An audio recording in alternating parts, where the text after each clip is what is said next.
Preview.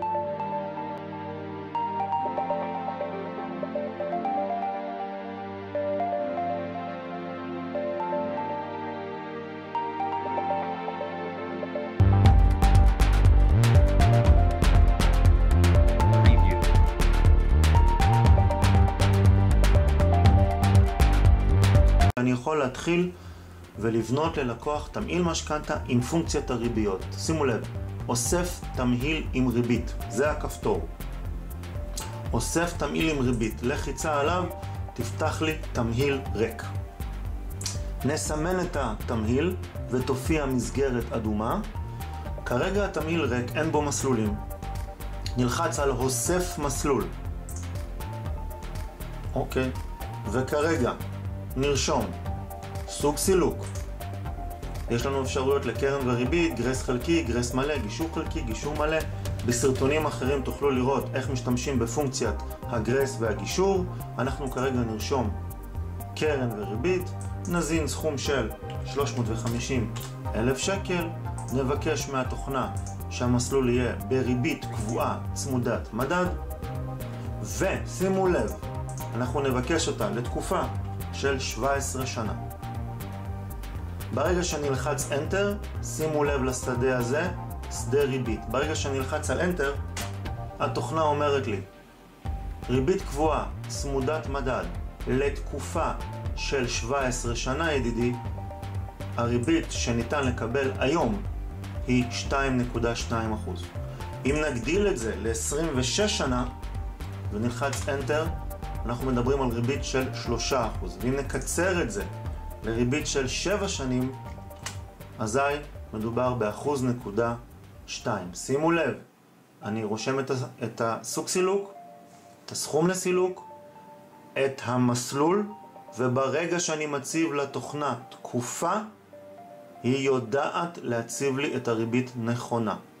כיוון שמדובר במסלול צמוד, אנחנו גם ניתן פה הערכת הצמדה עתידית של 3%, והנה כל נתוני המשכנתא.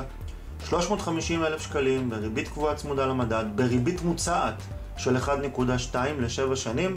זה ההחזר החודשי הראשון, זה ההחזר האחרון, וזה ההחזר הכללי.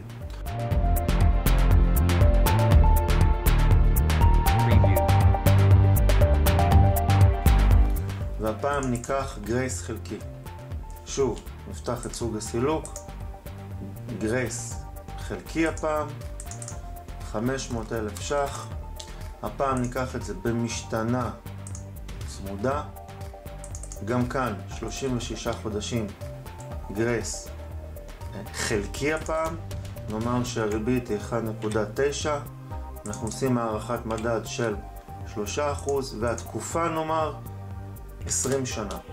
שוב, כשמינינו את הנתונים, התוכנה לא תיתן כאן שום פתרון, כיוון שיש כאן אלמנט של גרייס. אנחנו נלחץ כאן חשב מסלול, והנה הפתרון, 500,000 ש"ח בריבית משתנה צמודה, כאשר יש לנו 3 שנים ראשונות גרייס חלקי, בריבית של 1.9 בהערכת הצמדה של 3%, אומר לנו, ב3 שנים הראשונות הלקוח ישלם רק ריבית, יתחיל ב-793 שקלים תשלומי ריבית, ויסיים ב-867.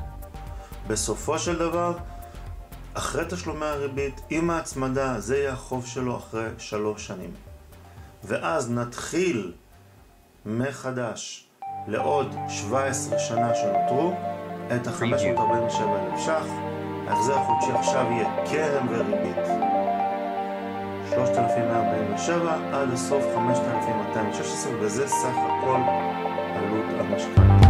כמובן שאם נבחר שני מסלולים לא צמודים או מסלול פריים, מסלולי מטח, כמובן שהתוכנה תתנהג אחרת. אתם יכולים לראות כאן שהתוכנה מאפשרת את כל אחד מהמסלולים שיש היום, ריבית קבועה צמודה, ריבית קבועה לא צמודה, ריבית משתנה צמודה, משתנה לא צמודה, פריים וריבית.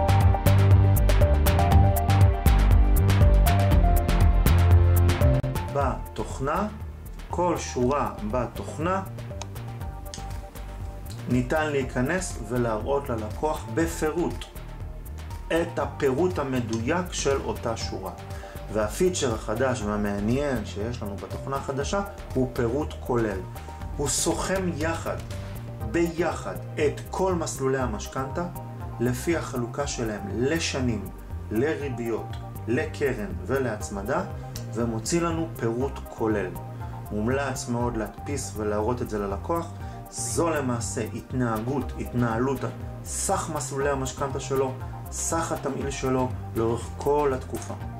אנחנו לוחצים על פירוט כולל, והנה, נפתח לנו הפירוט הכולל של כל המשכנתא. זה ההחזר החודשי שלו, 5,770 בהתחלה. אני יכול להריץ לו את כל לוח הסילוקין. שימו לב, הכתום זאת חשיפת הריבית שלו, היא הולכת גם כן ופוחתת, אבל אנחנו רואים שהיא מדורגת, אפשר לראות את המדרגות, וכיוון שהמשכנתא שלו ניתנת לתקופות שונות. אוקיי? ואנחנו רואים שבסוף הוא משלם רק ריבית, כאשר בתצוגה הגרפית תראו כמה שזה מעניין. שימו לב ליתרה שלו שהולכת ופוחתת, אבל יש כאן מין גל עקום כזה, כיוון שחלק מהמשכנתא צמודה וחלק לא. בהתחלה היתרה שלו יורדת רק לאט, וברגע שנגמרים המסלולים הצמודים, אז מתחילה היתרה לרדת בצורה מאוד מאוד חדה.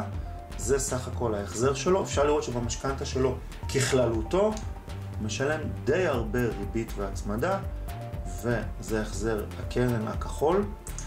זה החשיפה של המשכנתא. שימו לב שבשנים הראשונות הוא משלם יחסית הרבה ריבית וקצת פחות קרן. החלק של הקרן הולך ועולה, והחלק של הריבית הולך ויורד, ואז ישנו דירוג. מנה אחת של משכנתא נגמרת, אחר כך עוד משכנתא אחת שנגמרת.